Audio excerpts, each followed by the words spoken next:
Wali Kota Bandung, Yana Mulyana, terjaring operasi tangkap tangan OTT Komisi Pemberantasan Korupsi (KPK), Jumat tanggal 14 April tahun 2023.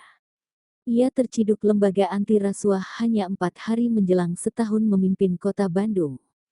KPK menduga, Yana melakukan tindak pidana suap pengadaan CCTV dan jasa penyedia jaringan internet di Bandung.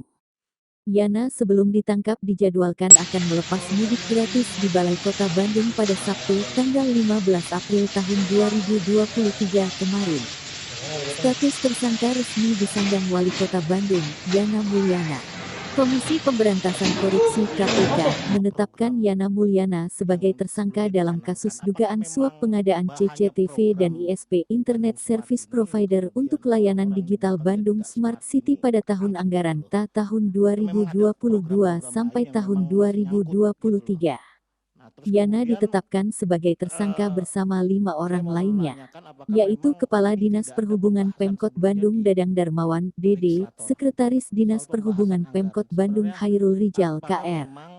Kemudian, Direktur PT Sarana Mitra Adiguna PT SMA, Beni, BNCEO PT Citra Jelajah Informatika Civo, Sony Setiadi SS, dan Manajer PT SMA, Andreas Guntoro AG. Yana dilantik oleh Gubernur Jawa Barat Ridwan Kamil pada tanggal 18 April tahun 2022 lalu. Yana sebelumnya merupakan Wakil Wali Kota Bandung, mendampingi Wali Kota Bandung Odet M. Daniel.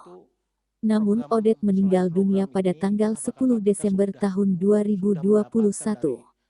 Sejak saat itu, Yana ditunjuk sebagai pelaksana tugas PLT Wali Kota Bandung hingga akhirnya dilantik jadi Wali Kota Bandung tahun lalu.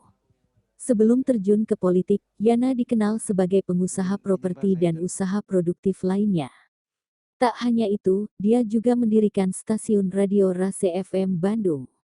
Pria kelahiran Kota Bandung, tanggal 17 Februari tahun 1965, tersebut merupakan putra dari Angkatan 45 Alem Letjen TNI Purnawirawan Suparjo bin Rejo Prasetyo.